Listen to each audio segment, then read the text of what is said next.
Hermanos, muy buenas noches. Vamos a dar inicio a nuestra sesión de hoy martes, en que continuamos con el estudio de la carta de Pablo a los Colosenses. Pero para comenzar, invitaría a alguno de ustedes para hacer la oración inicial que proyecto. Yo la hago, Manota.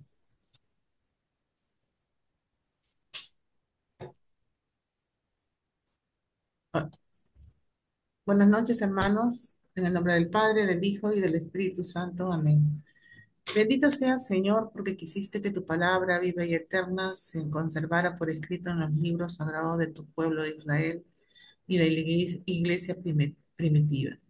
Nosotros los veneramos con espíritu filial, reconociendo en ellos tu voz, que sale a nuestro encuentro a fin de revelarnos tus misterios más íntimos. Gracias a tu palabra permanentemente actual y de inagotable riqueza, te conocemos a ti, el único Dios verdadero. Que el Espíritu nos enseñe a interpretar correctamente tu palabra y que haga brotar de nuestro corazón el deseo de meditarla, abriendo nuestra alma para alabarte, darte gracias, implorarte y pedirte perdón. Amén. En el nombre del Padre, del Hijo y del Espíritu Santo. Amén. Amén. Gracias, Rita. Hermanos, entonces con esto comenzamos nuestra reunión. Habíamos estado viendo ya el martes pasado la carta de Pablo a los Colosenses y presentamos un par de imágenes, ¿no? Uno donde queda Colosas, ¿recuerdan? Y otro, les pasé luego de la reunión una foto de las ruinas de Colosas que ahora forman un montículo que en hebreo le llaman Tel, T-E-L-L, y que viene a ser como una huaca en el caso peruano, ¿no? Un cerro que uno dice ahí no hay nada. Bueno, cuando excavan con cuidado pueden encontrar edificaciones muy antiguas. En el caso del Tel de Colosas, imagínense, 2000 años. La ciudad de Colosas se destruyó con un terremoto allá por el año 60 y de ahí no se volvió a levantar, ¿no? Y claro, si nos ubicamos en el país, lo que es hoy Turquía, con tremendos movimientos sísmicos, es una zona bien sísmica. Luego, otro detalle, se habló, si recordamos, y yo mismo tuve duda, cuando leíamos, hay un nombre que aparece Epafras o Epafras. Entonces me quedé con la duda y yo mismo estoy buscando, curioseando entre mis libros, y encuentro un detalle que puede ser orientador, ¿no? Y que nos llevaría a pronunciar el nombre como Epafras. Epafras. ¿Por qué? Porque Epafras vendría a ser el diminutivo de el nombre original de ese caballero, que es Epafrodito, ¿no? Epafrodito, y Pablo le llama mucho más cercanamente Epafras. ¿Quién había sido Epafrodito? El que constituyó la comunidad de seguidores de Jesús en Colosas, en la ciudad de Colosas, ahí donde se forma esa comunidad de colosenses, ¿no? Era una ciudad en la que había gente de diferentes orígenes, algunos judíos, otros no judíos, ¿no? Digamos, griegos o helenizados, de cultura helénica, y romanos y de todo. Ese era Colosas. Y Pablo escribe esta carta, como veíamos también, recordamos, desde la prisión, ¿no? Así como la carta a los filipenses, la carta a los colosenses y la que vamos a ver luego, que es la carta a los efesios, a la comunidad que se forma en Éfeso, también es una carta dirigida desde la prisión, ¿no? Eso la vamos a ver después. Quizá hoy día terminamos Colosenses, quizá ya el próximo martes vemos la carta a los efesios, que tiene ese factor común, escrita desde la prisión. Miren, si bien el martes pasado terminamos el capítulo 1, pero para agarrar continuidad, porque de semana a semana como que no es muy lejos, pero igual como que nos perdemos. Yo los invito a regresar un poquitito y leer desde el 1:15 para empalmar con el capítulo 2 y solamente son cuatro, 2, 3 y 4. El corte es bien corto, o sea, fácil que la hacemos hoy día. Empezamos aquí porque es un texto lindo, recordarán, y lo vamos a ver al volverlo a ver, vamos a volverlo a disfrutar. Cristo, imagen de Dios y cabeza de la iglesia. ¿Quién puede leer? Yo puedo serlo. Gracias, Verónica. Cristo, imagen de Dios y cabeza de la iglesia. Él es la imagen del Dios invisible, el primogénito de toda la creación, porque en Él fueron creadas todas las cosas, tanto en el cielo como en la tierra, los seres visibles y los invisibles, tronos, dominaciones, principados y potestades.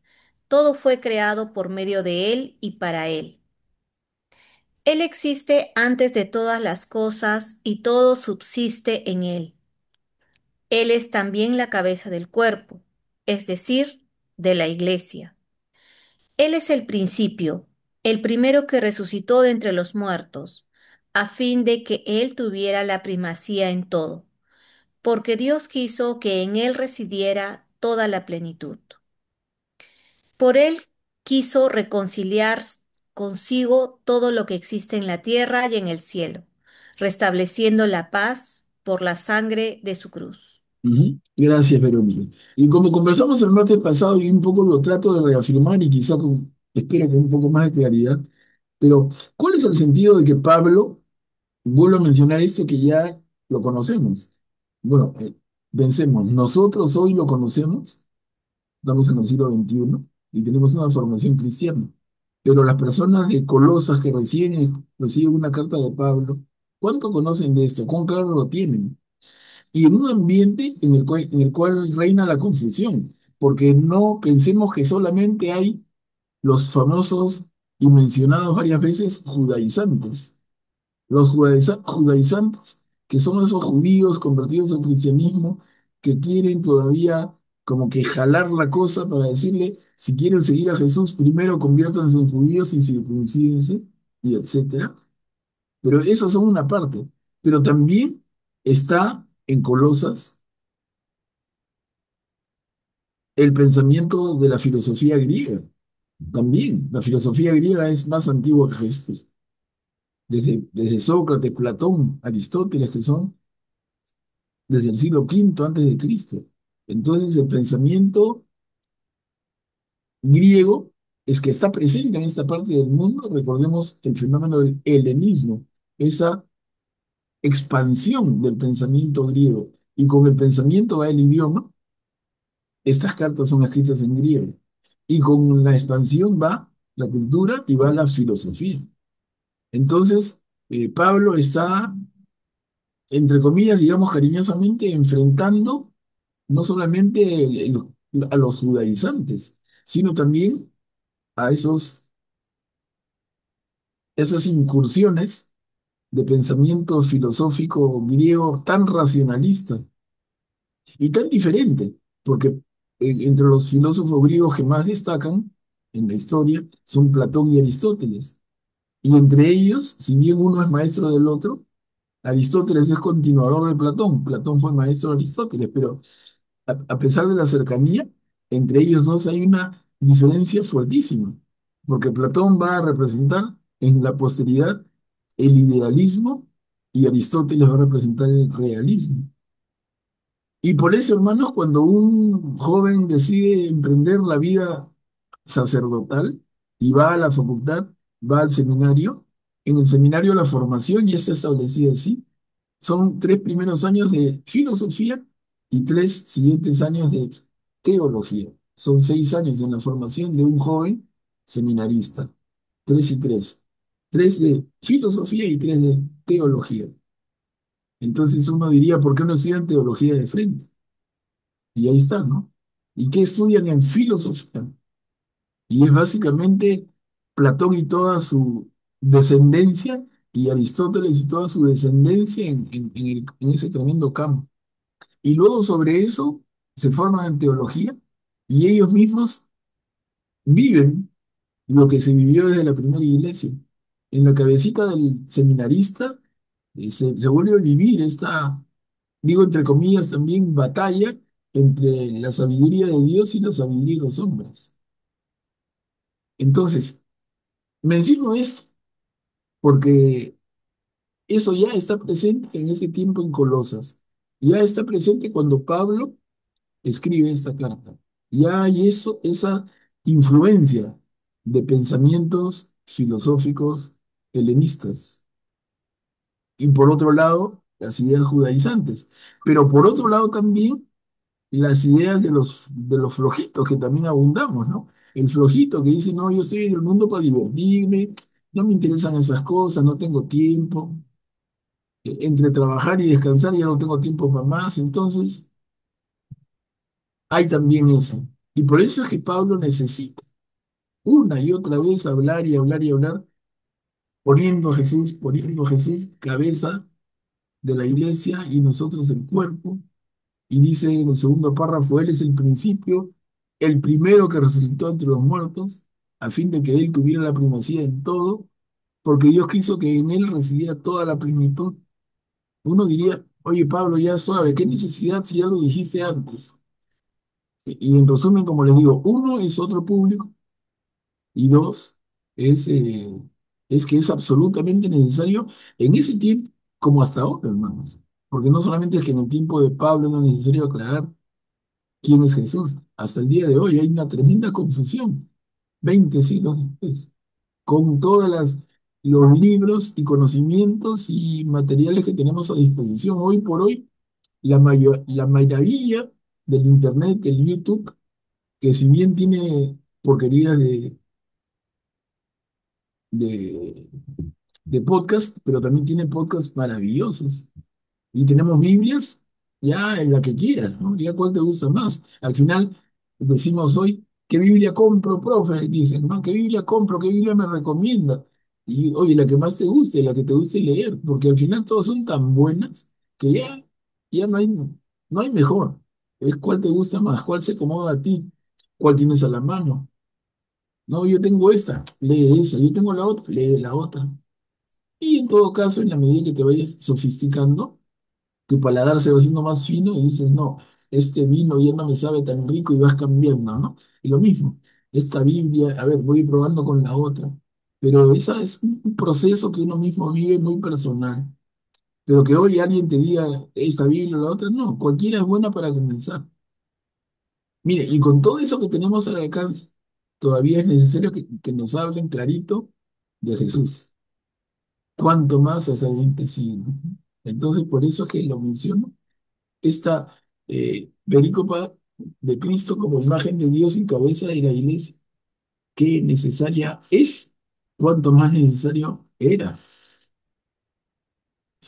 Cuchi, pide la palabra, te la damos. Muchas gracias. Justamente estaba viendo por qué escribe Pablo a los colosenses. Eh, Él nunca estuvo en Colosas, no predicó en Colosas. La labor evangelizadora fue justamente de Epa- Ep- Epafra, Epafrodito, sí. ese, eh, Epafrodito, que Pablo luego, como lo conoce tanto, le dice Epafras, pero su nombre ese, completo es él mismo. Sí, sí. Toda la labor la realiza él y claro, justamente con todo lo que nos acaba de decir, profesor, Colosas, pues convergen muchas, eh, mm, diríamos, ideas filosóficas entre los mismos hebreos. eh, bueno, él, y es preciosa esta carta, es preciosa porque pone claramente a Cristo por encima de todo para que quede muy claro, que no haya más dudas. Realmente es maravilloso. Pero lo que sí vuelvo a repetir, me llamó la atención es que Pablo jamás estuvo en Colosas. Gracias. Sí, sí. Gracias, gracias, Cuchi. Y efectivamente, ¿no? Pablo no estuvo en Colosas, pero sí estuvo cerca. Por ejemplo, Colosas está de una ciudad tan importante para Pablo y para todos nosotros, Éfeso, donde vivió el apóstol Juan con la Virgen María, donde estuvo Pablo buen tiempo, está a 150 kilómetros. Digamos que caminando tranquilo 4 días de camino, caminando, ¿no? Entonces, era una zona que él tenía absoluta conciencia de que existía y donde habían hermanos en la fe. Entonces, como bien ha dicho Cuchi, si bien Pablo no es el que forma esta comunidad, igual necesita dirigirse a ellos de esta manera, pero en un contexto complicado, pues, influencias de uno y otro tipo. Y eso nos da un poco más de idea para la carta que estamos viendo. Miren, continuemos. La salvación por medio de Cristo. Otro concepto que un cristiano hoy tiene claro, pero miren cómo Pablo necesita ponerlo clarísimo también en ese momento.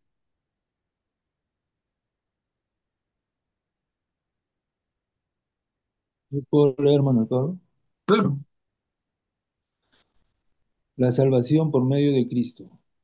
Antes, a causa de sus pensamientos y sus malas obras, ustedes eran extraños y enemigos de Dios, pero ahora Él los ha reconciliado en el cuerpo carnal de su Hijo, entregándolo a la muerte, a fin de que ustedes pudieran presentarse delante de Él como una ofrenda santa, inmaculada e irreprochable. Para esto es necesario que ustedes permanezcan firmes y bien fundados en la fe, sin apartarse de la esperanza transmitida por la buena noticia que han oído y que fue predicada en todas las criaturas que están bajo el cielo, y de la cual yo mismo, Pablo, fui constituido ministro. Ujú. Gracias, Graciano. Y acá continuamos. El ministerio apostólico de Pablo. Y aquí terminamos este capítulo con el que nos quedamos el martes pasado. Este es para retomar y continuar con la lectura de lo que sigue con coherencia. El ministerio apostólico de Pablo. ¿Quién puede leer? Yo puedo leer, Manuel Pablo. Gracias, Luis. El ministerio apostólico de Pablo. Ahora me alegro de poder sufrir por ustedes y completo en mi carne lo que falta a los padecimientos de Cristo, para bien de su cuerpo, que es la iglesia.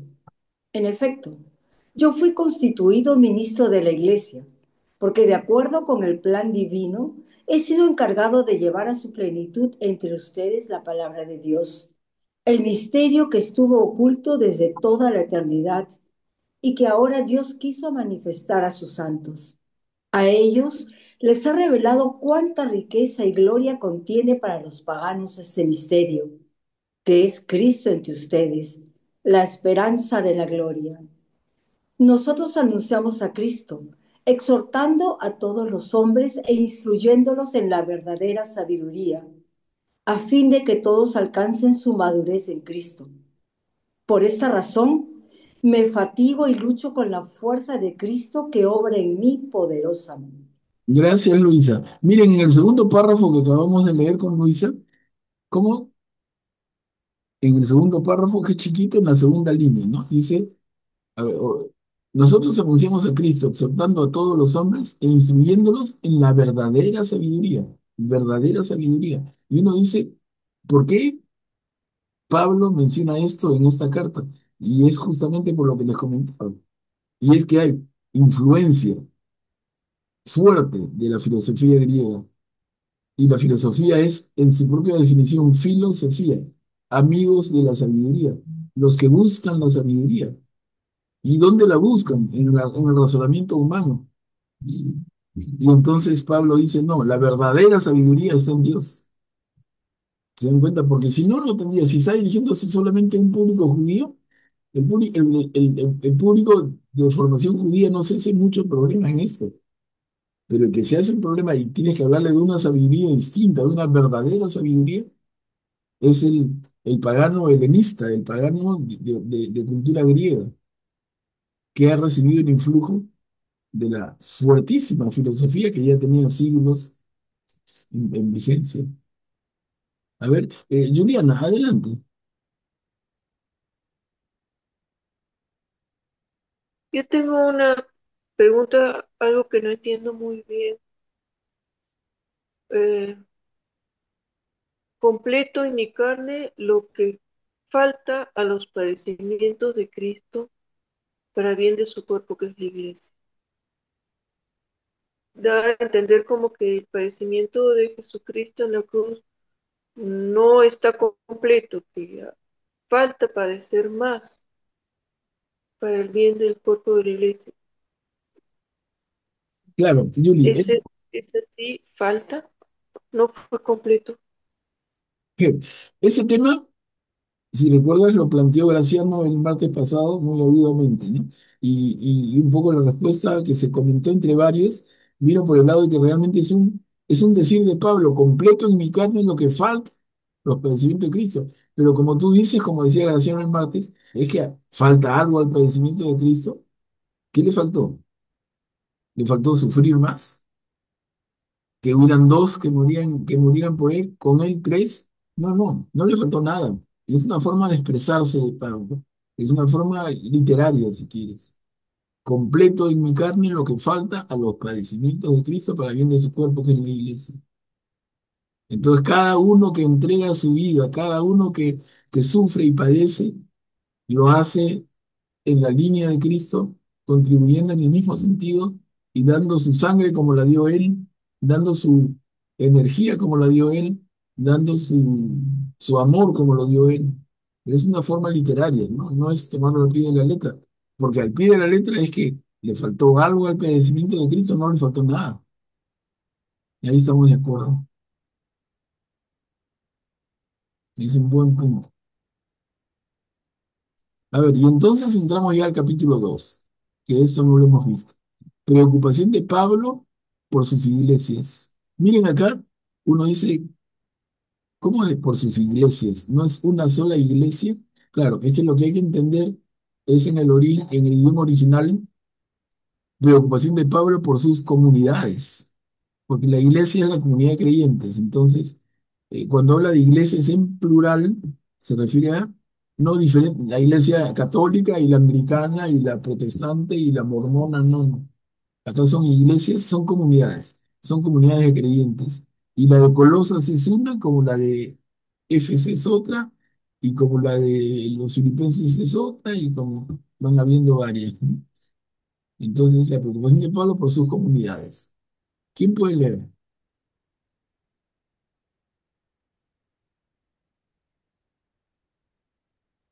¿Puedo? Claro, gracias, José.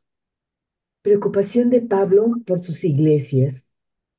Sí, quiero que sepan qué dura es la lucha que sostengo por ustedes, por la Odisea y por tantos otros que no me conocen personalmente.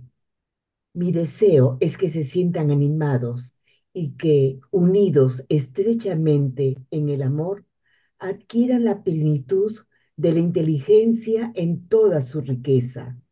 Así conocerán el misterio de Dios que es Cristo, en quien están ocultos todos los tesoros de la sabiduría y del conocimiento.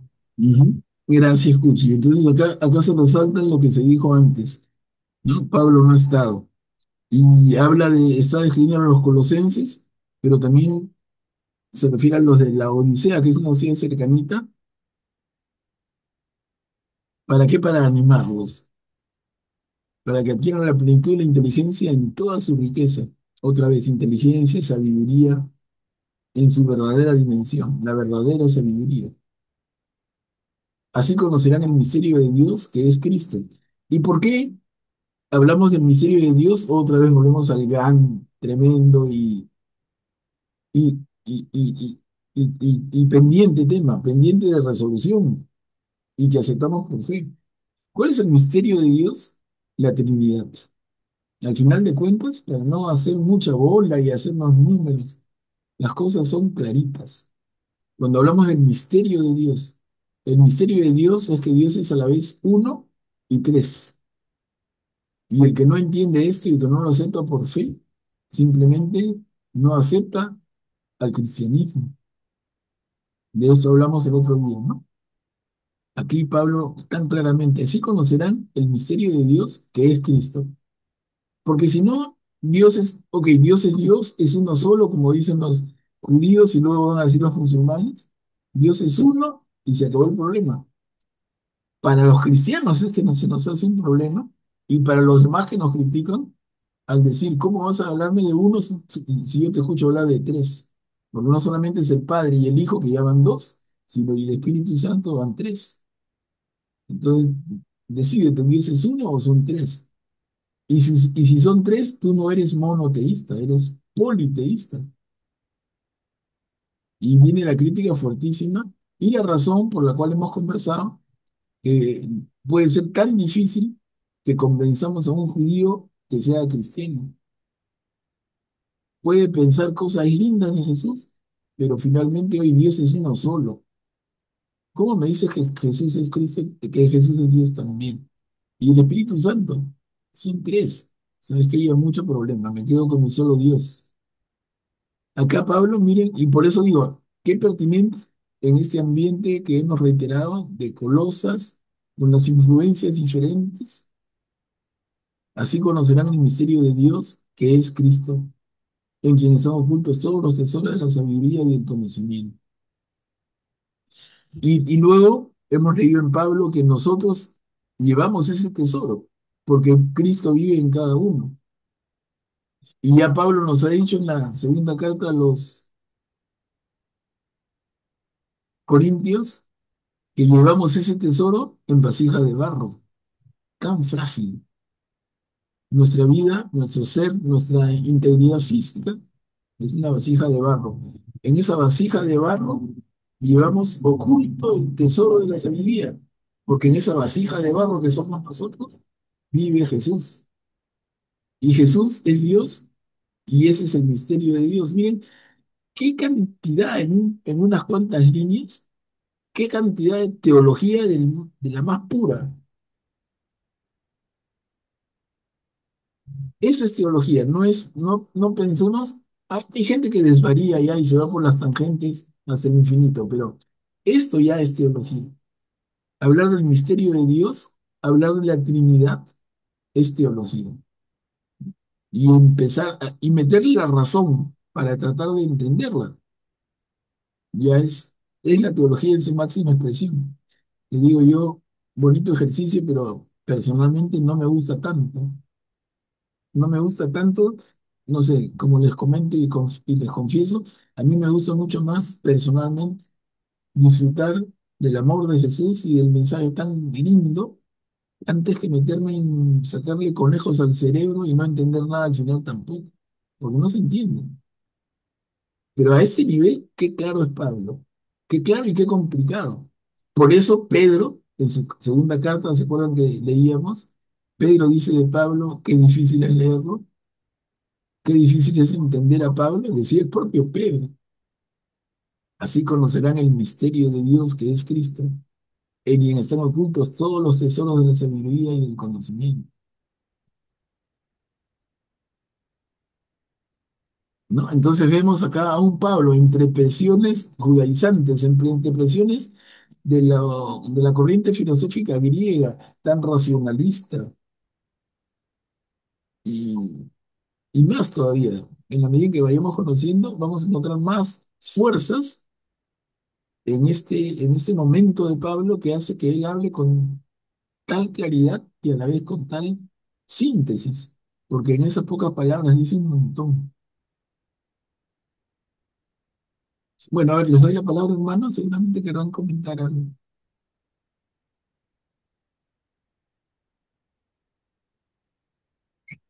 Si no, avanzamos un poquito y ahí va saliendo.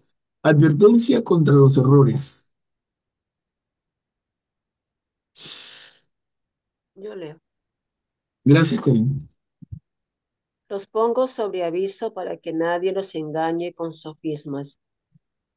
Aunque ausente con el cuerpo, estoy presente en espíritu y me alegro de ver el orden que reina entre ustedes y la firmeza de la fe que tienen en Cristo. Vivan en Cristo Jesús, el Señor, tal como ustedes lo han recibido, arraigados y edificados en Él, apoyándose en la fe que les fue enseñada y dando gracias constantemente. No se dejen esclavizar por nadie con la vacuidad de una engañosa filosofía, inspirada en tradiciones puramente humanas y en los elementos del mundo, y no en Cristo. Gracias, Karim. Miren qué clarito y se calza con lo que les traté de explicar al inicio de la reunión de hoy. Empieza diciendo esta pericopa: los pongo sobre aviso para que nadie los engañe con sofismas. Y esa palabrita de repente le causa extrañeza a más de uno. Sofisma. Sí, me acuerdo haberla visto en el colegio, pero ya no, ahorita no recuerdo qué cosa es, en fin. Pero acá entendemos fácil el sofisma como una elaboración racional que es puro palabreo al final, ¿no? Se construye sin ninguna base un argumento que te hace cuestionar lo que quieren cuestionar, un sofisma. Los pongo sobre aviso para que nadie los engañe con palabreos muy inteligentes, ¿no? Porque el sofisma no es algo tonto, es algo inteligente, bien elaborado, pero que realmente no tiene base.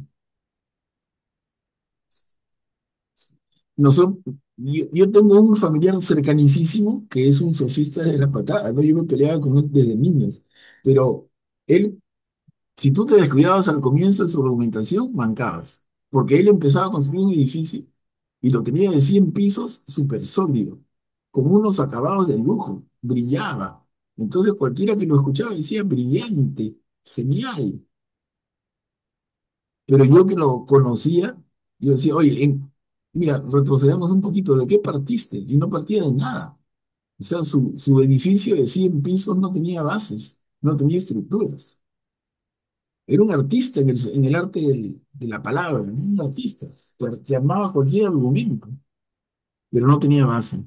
Y te digo, el sofista te distrae, te ataranta, te ataranta. Y acá Pablo advierte, los pongo sobre aviso para que nadie los engañe con palabreo bien estructurado. ¿Y a quién se puede referir? Miren, así como en los Gálatas era claro que se da de patadas con los judaizantes, acá se ve claramente, no es contra los judaizantes, sino es contra los que traen la filosofía griega tan racional. ¿Se dan cuenta? Cómo entonces se enfrentan no con un rival, sino con varios diferentes, y cada uno tiene su tremendo calibre. En un momento Pablo va a dialogar y va a confrontar a los que tienen una sólida formación judía, pero en otro momento como ahora va a argumentar a los que tienen una sólida formación griega, helenista. Entonces habla de los sofismas y luego lo que dice más abajito. Dice en el segundo párrafo: vivan en Cristo Jesús el Señor, tal como ustedes lo han recibido, arraigados y edificados en Él, apoyándose en la fe que les fue enseñada y dando gracias constantemente. Miren esto, no se deje esclavizar por nadie con la vacuidad de una engañosa filosofía. Otra vez, ¿a qué se refiere? ¿A la ley de Moisés? Para nada. La vacuidad, lo vacío de una engañosa filosofía inspirada en tradiciones puramente humanas y en elementos del mundo. Es lo que va a llamar entonces la sabiduría del mundo que se enfrenta y él confronta con la sabiduría de Cristo, que es la verdadera sabiduría. ¿Se dan cuenta entonces que son páginas, son como que argumentos, pero que si los analizamos con calma, están en lo mismo, es lo mismo. No nos abunda y dices, oye, no puedo retener todo eso, es demasiado para mí. No, está en el mismo punto, enfrentándose no en este caso a las tendencias judaizantes, sino a las tendencias helenizantes, ¿no? Las tendencias de la influencia griega. A ver, Cuchi, adelante. Muchísimas gracias. He estado escuchándolo atentamente y en pocas palabras pues me ha borrado el cerebro de todas las ideas que tenía eh, respecto a la filosofía. Eh, el mito de las cavernas de Platón, por ejemplo, el más clásico de los ejemplos que nos ponen para estudiarlo, pero ya con lo que le he escuchado, es verdad, el filósofo piensa, medita, reflexiona, pero en base a la razón, es cierto, no va más allá. Y eso también me trae a colación los budistas, el budismo, que todo también está en meditar, en pensar hasta llegar a la verdad que ellos, para ellos es su verdad, que la consideran absoluta. Y yo le estoy infinitamente agradecida porque ya con esa explicación, ahora sí, lo veo todo muy claro. Muchísimas gracias. No, gracias. Gracias, Cuchi, por tus palabras, que de verdad son muy lindas. Pero, claro, es tu conclusión. Lo importante ahorita es la conclusión que cada uno de los presentes y participantes tiene. Ojalá fueran la de Cuchi. Yo digo, sin quitarle ningún mérito, por ejemplo, tú mencionaste el mito de las cavernas de Platón, es una maravilla, es genial. El mundo de las sombras, el mundo de la realidad, es una maravilla, ¿no? Pero de acuerdo contigo, estamos en lo mismo. Ya, Augusto, por favor, adelante. Buenas noches. Pero también no podemos irnos, digamos, al extremo de rechazar toda la filosofía, ¿no? Aquí Pablo está yendo contra un tipo de filosofía, mejor dicho, helenista, ¿no? Que era muy distinta a una filosofía que se puede hacer correcta, ¿no? Como hizo, por ejemplo, Santo Tomás tomó lo Aristóteles y lo llevó más allá, ¿no? Y digamos que la filosofía que hizo Santo Tomás es hasta ahora reconocida, ¿no? Pues realmente dio forma a una filosofía más cristiana, ¿no? Más teológica, si se quiere decir, y que ayuda también a explicar ciertas cosas, ¿no? Obviamente que hay mucho que queda en misterio, pero hay ciertas cosas que por la razón se pueden ayudar a dilucidar un poco más, ¿no? Y del mismo modo, San Agustín también se apoyó un poco en Platón, ¿no? Pero lo llevó más allá. Entonces, la filosofía, si bien el tipo de filosofía el que Pablo critica es una filosofía, es otro tipo de filosofía, ¿no? Es una filosofía completamente separada de lo espiritual, digamos, de las enseñanzas de Cristo, de lo que enseña el cristianismo, pero se puede hacer una buena filosofía también. Claro, de acuerdo, Augusto, totalmente de acuerdo con lo que has dicho, y recordemos cuando empezamos esta reunión, que yo les decía, en la formación de los sacerdotes, previo a digamos, en la formación del que va a ser sacerdote en el seminario, tienen 3 años de estudio de filosofía y 3 años de teología. No es que estudien solo teología, porque si no partiríamos mal. Y entonces lo que dice Augusto calza perfectamente. No, yo estudio Jesús y la filosofía no me interesa, no. La formación es muy rigurosa, 3 años primero de filosofía y 3 años segundos de teología. Y les digo, en la Iglesia Católica actual está presente Platón y Aristóteles mucho más de lo que creamos, mucho más de lo que somos conscientes. La filosofía, perdón, la doctrina cristiana está muy, muy, muy inspirada en ambos pensadores, que a la vez que son griegos, eh, chocan, chocan en formas muy finas y muy lindas entre el idealismo del uno y el realismo del otro, entre un San Agustín y un Santo Tomás. Es claro. O sea, no hay que despreciar. Y si no, no habría teología tampoco, porque la teología es esta reflexión con bases filosóficas sobre Dios. Entonces, el tema es amplio, pero aquí en este momento de lo que se trata es de entender a Pablo y el sentido de su carta, ¿no? Entonces, ¿con quién se está peleando? Claramente no contra los judaizantes, como cuando dicen que si se cortan el prepucio, ojalá que se corten todo de una vez. ¿no? Y palabras muy duras de Pablo cuando va con los judaizantes. Pero en este caso, o también con los judaizantes cuando dice, si la ley es suficiente, entonces Jesús murió por gusto. Cosas tan fuertes que dice Pablo en su confrontación con los judaizantes. Y acá está hablando en su confrontación con esas corrientes de filosofía griega que tienen el peligro de que confundan a las personas y por eso decíamos que nadie los engañe con sofismas, con esos aparatos de palabras complicadas que realmente te ponen contra la pared y dices, yo no entiendo nada, ¿no? Y te hacen dudar de todo. Es un poco la advertencia, la vacuidad de una engañosa filosofía. Ahora, la filosofía de por sí no es mala, pero el vacío de una engañosa filosofía, que alguien podría decir al final, ¿sabes qué? Yo soy ateo. ¿Por qué? Porque he sido filosofía. Digo, qué desgraciada filosofía, ¿no? Pero a ver, veamos un poco más. Cristo, cabeza y Salvador, perdón, Cristo, cabeza, Salvador y mediador.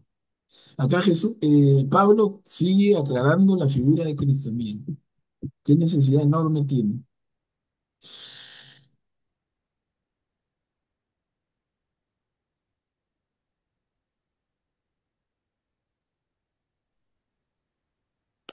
Porque en él habita corporalmente toda la plenitud de la divinidad, y ustedes participan de esa plenitud de Cristo, que es la cabeza de todo principado y de toda potestad. En él fueron circuncidados, no por mano de hombre, sino por una circuncisión que los despoja del cuerpo carnal y la circuncisión de Cristo. En el bautismo, ustedes fueron sepultados con él y con él resucitaron por la fe en el poder de Dios, que lo resucitó de entre los muertos. Ustedes estaban muertos a causa de sus pecados y de la incircuncisión de su carne, pero Cristo los hizo revivir con él, perdonando todas nuestras faltas. Él canceló el acta de condenación que nos era contraria, con todas sus cláusulas, y la hizo desaparecer, clavándola en la cruz. En cuanto a los principados y a las potestades, los despojó y los expuso públicamente a la burla, incorporándolos a su cortejo triunfal. Miren, acá me da como primera impresión, por lo menos, es como que este Pablo es un espadachín y ha estado luchando contra el frente que estaban estos falsos filósofos y de repente da la vuelta y ahí tiene unos judaizantes y entonces se enfrenta a ellos. Es el mismo gran espadachín que es Pablo, que da para un lado y voltea para el otro. Les estuvo dando los ligeros filósofos y ahora les está dando los judaizantes mal convertidos. Miren qué fino, ¿no? Tiene varios frentes, pues, varios frentes y por eso es bueno. Y yo reiteraba en el inicio de la reunión de hoy ese tema de los colosenses como una ciudad donde hay muchos frentes para Pablo, muchos frentes y trata de tocarlos todos. Porque la gente si no tiene, como diría, como diría nuestro famoso, creo que fue Ricardo Palma, el que no, en el Perú el que no tiene de Inga no tiene de Mandinga, ¿no? Entonces aquí en Colosas el que no tiene de Inga tiene de Mandinga. Viene de un lado, viene del otro. Y él enfrenta a todos. Y por eso habla de la circuncisión, pero una circuncisión no por mano de hombre, sino que despoja del cuerpo carnal, la circuncisión de Cristo. Diría en otra de sus cartas la circuncisión del corazón. En el bautismo ustedes fueron sepultados con Cristo y con él resucitaron por la fe en el poder de Dios que lo resucitó entre los muertos. Qué inspiradas palabras, qué mejor puesta, ¿no?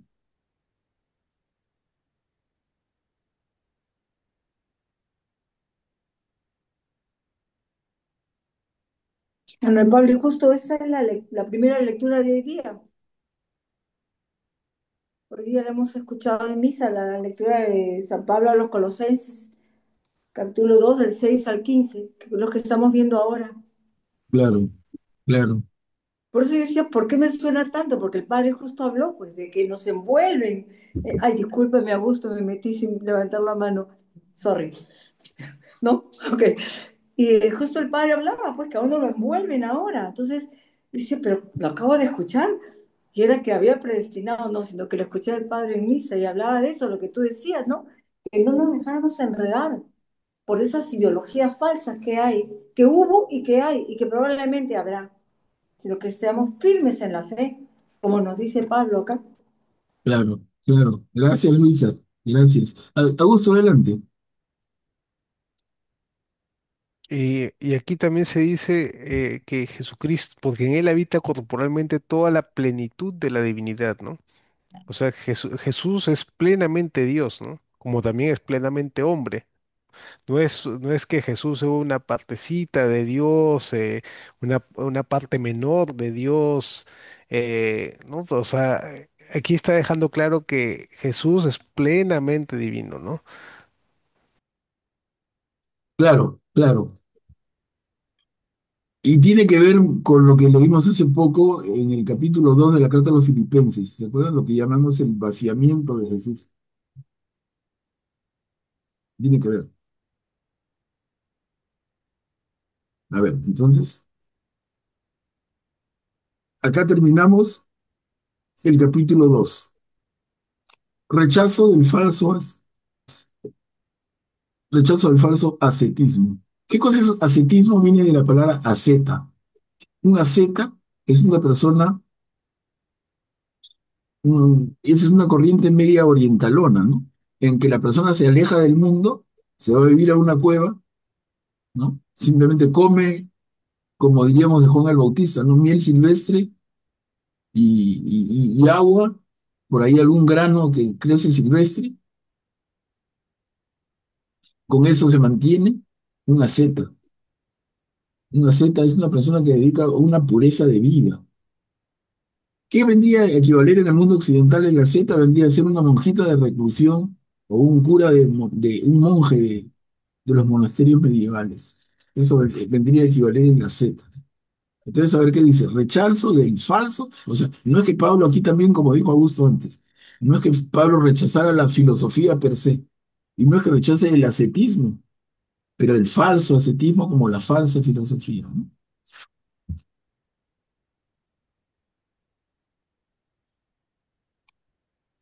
Yo leo. A ver, Julián. Por eso que nadie los critique por cuestiones de alimento y de bebida, o de días festivos, de novilunios y de sábados. Todas esas cosas no son más que la sombra de una realidad futura, que es el cuerpo de Cristo.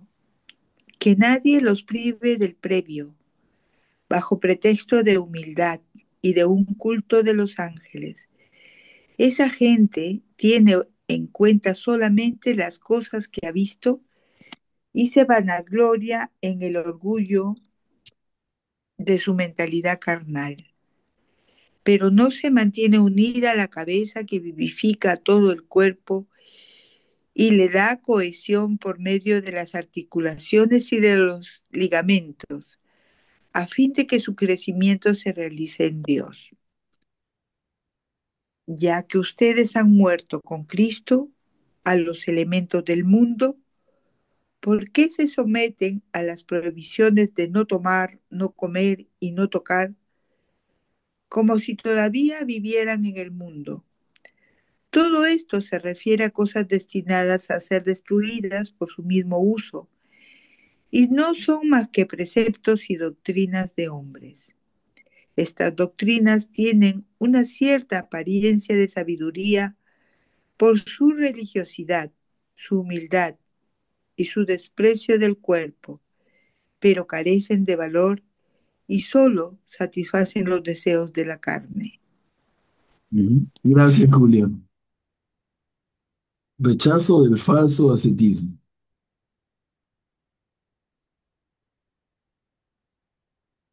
Graciano, adelante. Gracias, Manuel Pablo. A mí me llama bastante la atención esta defensa que hace Pablo de la espiritualidad, ¿no? Por ejemplo, en, en a ver, dice que estas personas solamente, esa gente tiene en cuenta solamente las cosas que ha visto. O sea, deja claro que hay cosas que no vemos en las cuales debemos creer, como el mismo Cristo le dijo a los apóstoles, ¿no? Felices ustedes que ven, pero más felices son los que van a creer sin ver, ¿no?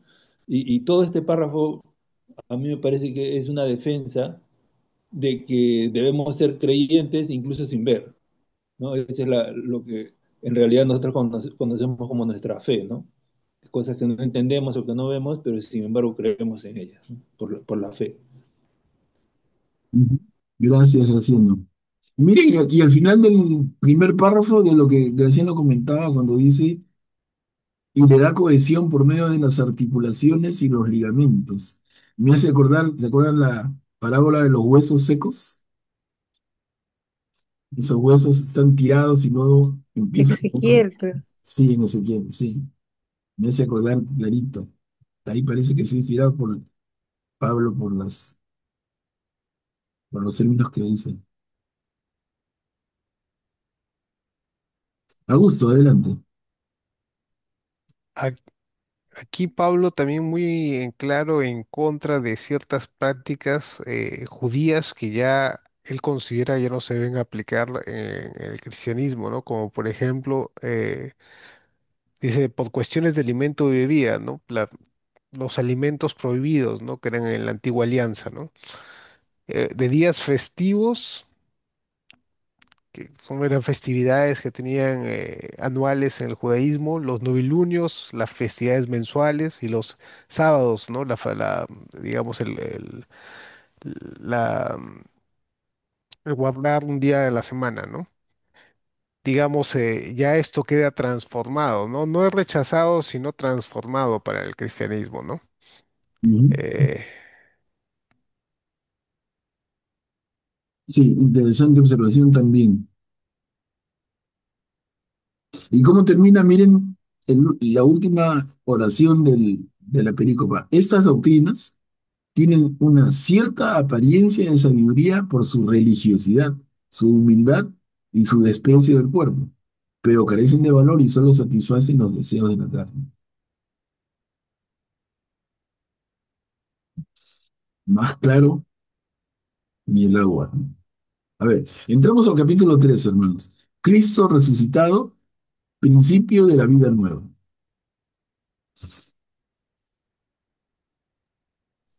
Yo leo, Cristo resucitado, principio de la vida nueva. Ya que ustedes han resucitado con Cristo, busquen los bienes del cielo donde Cristo está sentado a la derecha de Dios. Tengan el pensamiento puesto en las cosas celestiales y no en las de la tierra, porque ustedes están muertos y su vida está desde ahora oculta con Cristo en Dios. Cuando se manifieste Cristo, que es nuestra vida, entonces ustedes también aparecerán con Él, llenos de gloria. Ujú. Bien, Mary, gracias. Miren, qué parecido aquí también cuando Pablo dice, ya que ustedes han resucitado con Cristo, busquen los bienes del cielo donde Cristo está sentado a la derecha de Dios. Busquen las cosas celestiales y no las de la tierra. ¿No se hace cercanísimo esto a cuando leíamos en Mateo, en el Sermón de la Montaña, buscar los bienes celestiales y no los bienes de la tierra? Y decía, nadie puede seguir a dos amos porque terminará amando a uno pero aborreciendo al otro. Nadie puede seguir a Dios y al dinero. Miren cómo se parecen.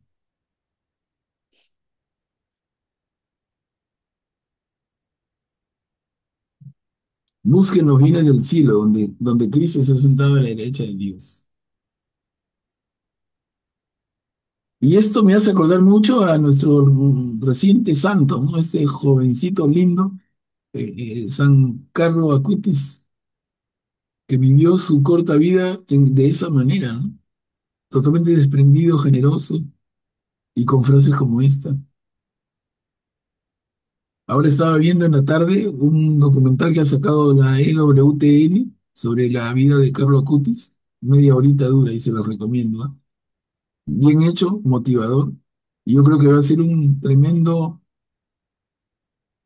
actor para la conversión de muchos jóvenes que ahorita pueden estar lejos de la iglesia. O sea, la influencia que Carlo Acutis pueda ejercer en jóvenes de hoy, creo que va a ser enorme. Creo que todavía no tenemos clara conciencia. Pero un documental como el que ha preparado la que les comentaba, está en la web para cualquiera. Realmente despierta todo esto. Graciano, adelante. Gracias, Manuel Pablo. Una consulta. Yo escuché que este nuevo santo, Carlos Acuti, asistía a misa todos los días. Sí. Y no sé si sea verdad, pero a mí me parece una cosa extraordinaria, ¿no? Un joven con las influencias que hay ahora tan fuertes del mundo y que haya tenido esa convicción de ir a misa todos los días, ¿no? Es una cosa, a mí me parece realmente milagrosa. Sí, sí, Graciano, y vean el documental que les comento, o alguno otro, porque no es propiedad de nadie, ¿no? Es la mamá de Carlos comenta mucho, y la relación de Carlos Acutis con la comunión, con la Eucaristía, es una maravilla, Y de verdad. comulgaba todos los días también. Sí, sí, pero cómo se refiere a la Eucaristía, un chico tan joven, con una firmeza y una claridad, de verdad, maravillosa. Julia, adelante.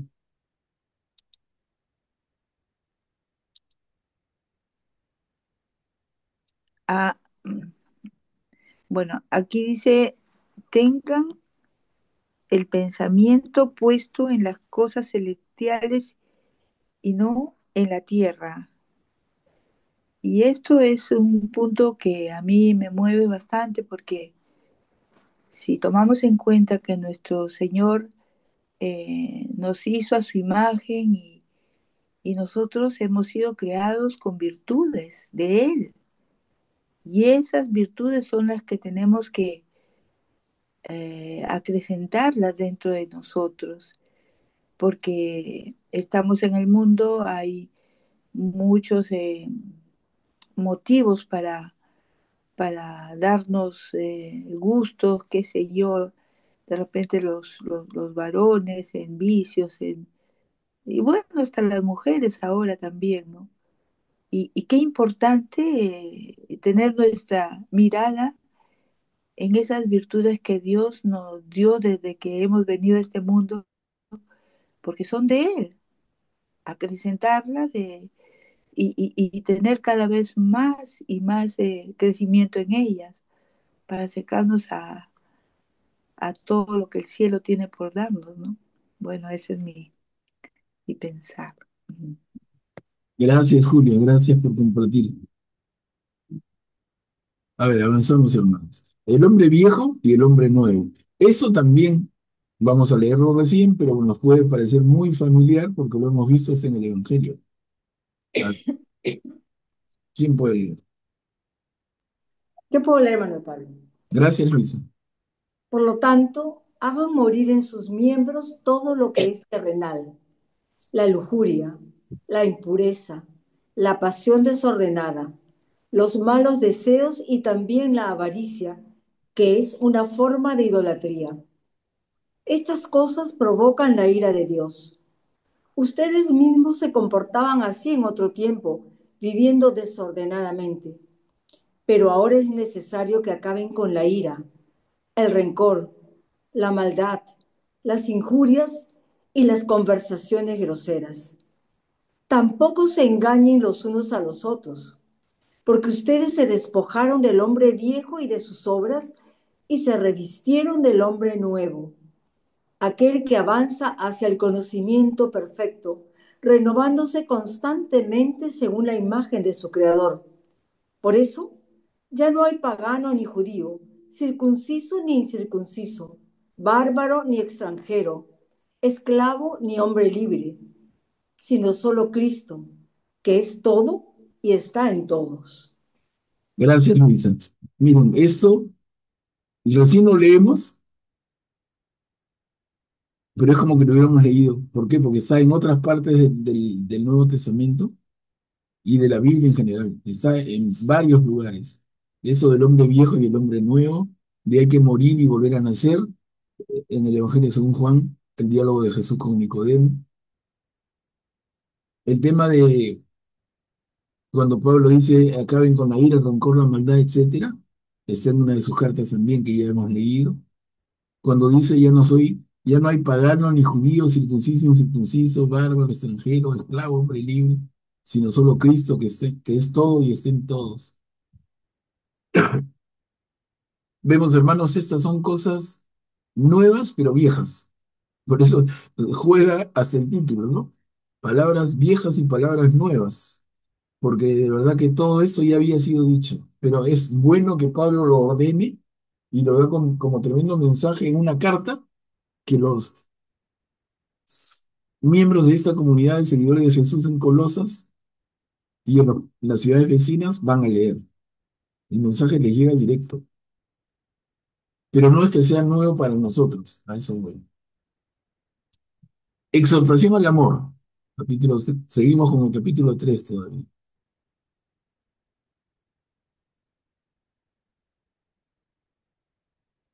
¿Puedo leer? Claro, Graciano, gracias. Como elegidos de Dios, sus santos y amados, revístanse de sentimientos de profunda compasión. Practiquen la benevolencia, la humildad, la dulzura, la paciencia. Sopórtense los unos a los otros y perdónense mutuamente siempre que alguien tenga motivo de queja contra otro. El Señor los ha perdonado. Hagan ustedes lo mismo. Sobre todo, revístanse del amor, que es el vínculo de la perfección. Que la paz de Cristo reine en sus corazones. Esa paz a la que han sido llamados, porque formamos un solo cuerpo. Y vivan en la acción de gracias, que la palabra de Cristo resida en ustedes con toda su riqueza. Instrúyanse en la verdadera sabiduría, corrigiéndose los unos a los otros. Canten a Dios con gratitud y de todo corazón salmos, himnos y cantos inspirados.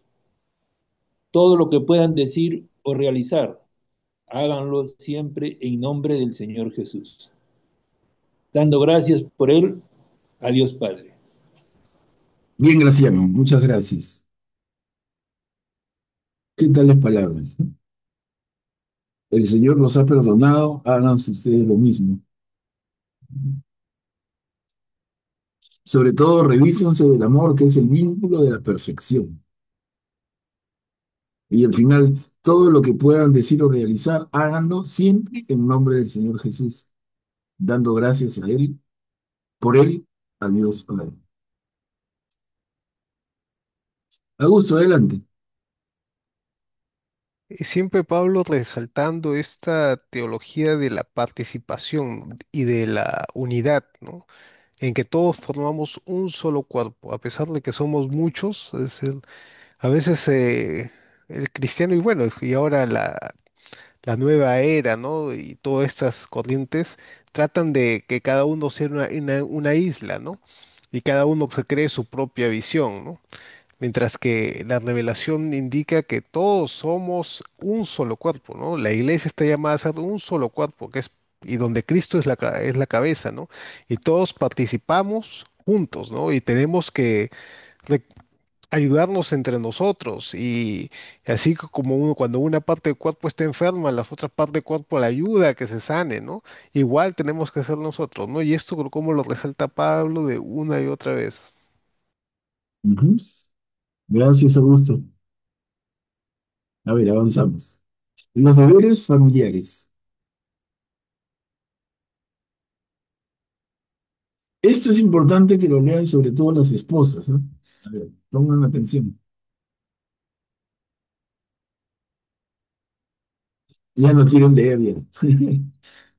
Mujeres, respeten a su marido como corresponde a los discípulos del Señor. Maridos, amen a su mujer y no le amarguen la vida. Hijos, obedezcan siempre a sus padres, porque esto es agradable al Señor. Padres, no exasperen a sus hijos para que ellos no se desanimen. Gracias, Julia. Miren qué linda la relación de armonía y de igualdad, ¿no? Marido y mujer, hijos y padres, en una relación de, de- del mismo nivel. No está mostrando a uno sobre el otro y está pidiendo al final que armonía, armonía en la familia, entre mujeres y maridos, entre hijos y padres, armonía. Y lo que sí tiene que ver, porque son, así como eran los deberes de los maridos, mujeres, hijos y padres, acá deberes de los esclavos y los patrones. Miren, acá, en un mal corte de la Biblia, que hay algunos, ¿no? Vamos a tener que, para completar la perícopa, entramos al capítulo 4 un cachito, porque si no se queda la idea cortada. Ese es un detalle de algo que hemos visto en otro momento, ¿no? De cómo cuando se introdujeron los capítulos en la Biblia, se hizo muy bien, pero algunos errorcitos. Y aquí hay uno más. ¿Quién puede leer? Yo lo leo lo mismo casi. Esclavos, obedezcan en todo a sus dueños temporales, pero no con una obediencia fingida como quien trata de agradar a los hombres, sino con sencillez de corazón, por consideración al Señor. Cualquiera sea el trabajo de ustedes, háganlo de todo corazón, teniendo en cuenta que es para el Señor y no para los hombres. Sepan que el Señor los recompensará, haciéndolos sus herederos. Ustedes sirven a Cristo el Señor. El que obra injustamente recibirá el pago que corresponde cuando cualquiera sea su condición. En cuanto a ustedes, patrones, concedan a sus servidores lo que es justo y razonable, recordando que también ustedes tienen un Señor en el cielo. Qué hermoso. Claro, gracias, Julia. Miren, acá no, Pablo no se pone en un papel revolucionario, es decir, se acaba la esclavitud a luchar, ¿no? Rompamos las cadenas de la esclavitud, no. Él va en un cambio personal, en un cambio de actitud. Entonces, la actitud que debe tener el esclavo ante su patrón y la actitud que debe tener el patrón ante su esclavo, que se da la mano con este tema de Onésimo que vimos hace poco, ¿no? Onésimo, el esclavo que regresa, y cómo debe tratarlo su patrón. Entonces, no es la posición de radicalismo social, porque el cambio, la liberación, la abolición de la esclavitud, mejor dicho, va a suceder muchos siglos después en el mundo. Entonces, Pablo no va contra eso, sino va contra la manera, desde el corazón, la manera en que nos tratamos.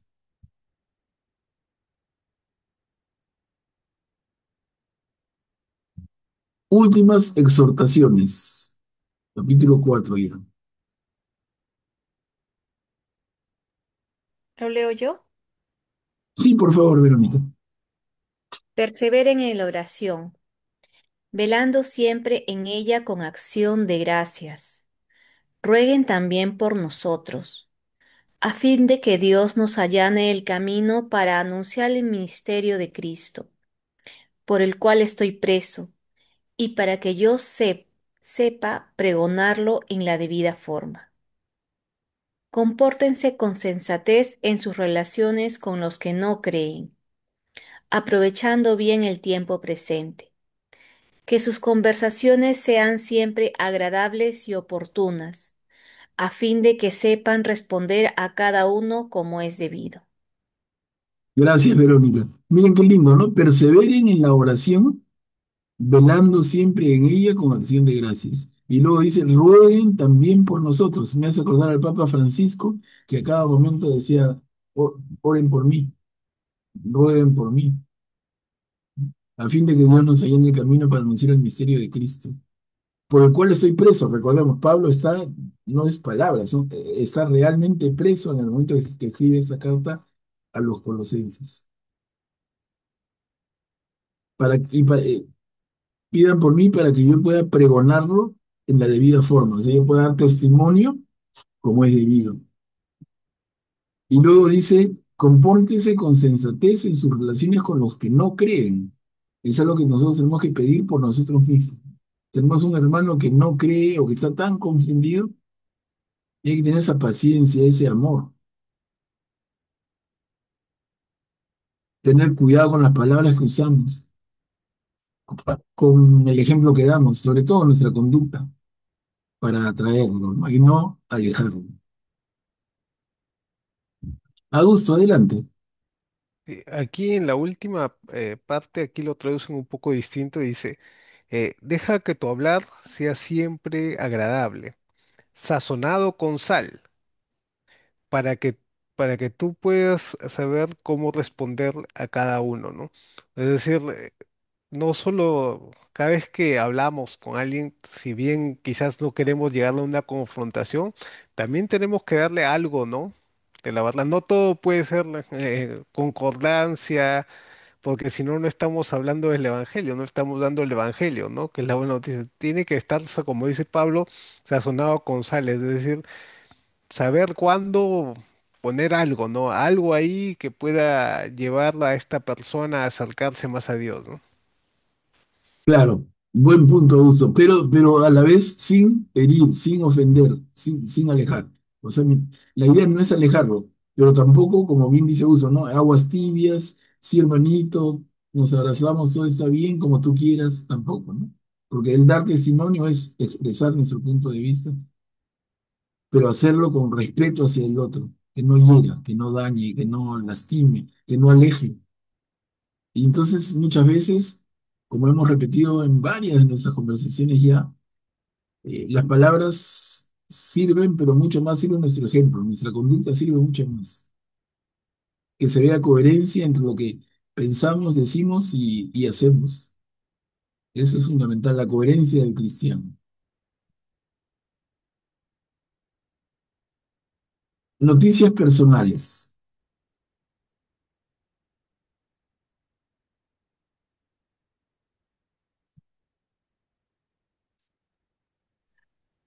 Puedo leer.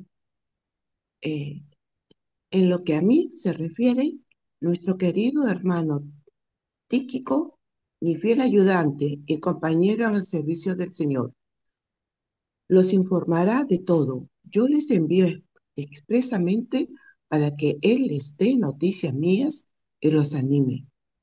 Lo acompañará Onésimo, nuestro fiel y querido hermano, que es uno de ustedes. Ellos pondrán al tanto de todo lo que pasa por aquí. Claro, gracias Mary, porque Pablo quisiera ir personalmente, pero está preso. Entonces manda a Tíquico y Onésimo para que vayan con palabra fresca, ¿no? Oye, venimos de donde Pablo, él está así, asá, está pasando por esto, y les dice tales cosas. Siempre ese contacto personal es fundamental. Y terminamos acá el capítulo 4 y la carta a los colosenses. Saludos y despedida.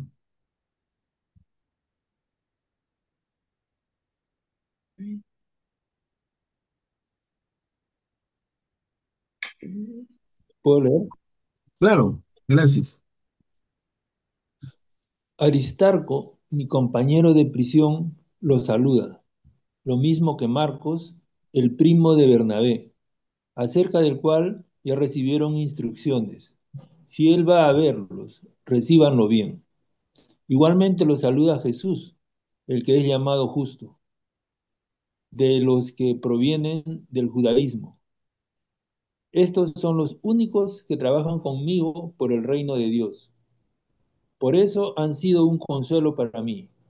También lo saluda Epafras, su compatriota, este servidor de Cristo Jesús, que ora incansablemente por ustedes, para que se mantengan firmes en la perfección, cumpliendo plenamente la voluntad de Dios. Yo doy testimonio de lo mucho que Él hace por ustedes y por los de la Odisea y de Hierápolis. Finalmente, los saludan Lucas, el querido médico, y Dimas. Saluden a los hermanos de la Odisea, especialmente a Ninfas y a la iglesia que se reúne en su casa. Una vez que hayan leído esta carta, háganla leer también en la iglesia de Laodicea. Y ustedes, a su vez, lean la carta que yo envié a esa iglesia.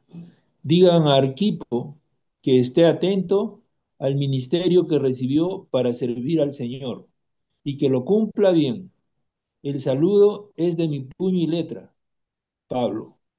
Acuérdense de mis cadenas. La gracia esté con ustedes. Gracias, Graciano. Mire, hermanos, así termina el capítulo y la carta, ¿no? Ya saludos y despedida. Y habla de una serie de personas con las que él está compartiendo en la prisión. Dice, los saluda Marcos, dice Aristarco, pero también Marcos. Y Marcos es el autor del Evangelio, miren, que es mucho menor que Pablo. Y cuando lo presenta acá dice lo mismo que Marcos, coma, el primo de Bernabé. Pero sabemos que no era su primo, era su sobrino, ¿no? Porque Bernabé era primo hermano de la mamá de Marcos. Luego dice, el que recibió instrucciones, Jesús el justo, y más abajito va a mencionar a Epafras, que ya les dije, es el nombre corto de Epafrodito, lo estoy investigando, y luego habla de Lucas. Miren, al final, la última línea del primer párrafo, finalmente lo sonaron Lucas, el querido médico, y Dimas. Y ese Lucas es nada menos que el autor de el tercer evangelio. Miren, y manda buenos saludos a la comunidad de la Odisea, que es una comunidad vecina a Colosas. Y él va a pedir que la carta que se dedica a esa carta que se dirige a los colosenses sea leída también en la comunidad de la Odisea y viceversa, la que les envía la Odisea, que se ha perdido, no sé, también se leyera a los de Colosas. Y muy al estilo de Pablo, porque parece que él dictó la carta y en parte dejó que la escriba alguien de mucho, de muy de su confianza, pero muy a su estilo, cuando él no ha escrito con su mano, dice, el saludo es de mi puño y letra, Pablo. Cuando él no escribe, él dicta eso. Entonces, ya, la persona que estaba escribiendo la carta se levanta y Pablo pone con su letra, que es diferente, ¿no? Más grande, y le pone, el saludo es mi puño y letra, Pablo. Acuérdense de mis cadenas, está preso, la gracia esté con ustedes. Si un judío te desea shalom, este gran cristiano que es Pablo te desea más que shalom, te desea la gracia del Señor. Que la gracia del Señor esté con ustedes. ¿Y qué nos toca responderle? Amén. Y esta es, hermanos, la linda carta de Pablo a los colosenses. Tenemos más cartas de Pablo. El próximo martes, como les adelantaba, vamos a trabajar, salvo que haya alguna opinión en contrario, pero vamos a trabajar la carta de Pablo a los Efesios, que también es escrita desde prisión. Entonces ya hemos visto la carta de Pablo desde prisión a los filipenses, a los colosenses, ahora a los efesios. Los efesios, que son los conformantes de la comunidad de seguidores de Jesús en la ciudad de Éfeso, que existe hasta ahora en la actual Turquía. Justamente una de las hermanas que está presente hoy día me contaba que estuvo en Éfeso en un viaje reciente. Qué linda experiencia, ¿no? Linda experiencia. Bueno, si alguien quisiera, por favor, algún comentario final.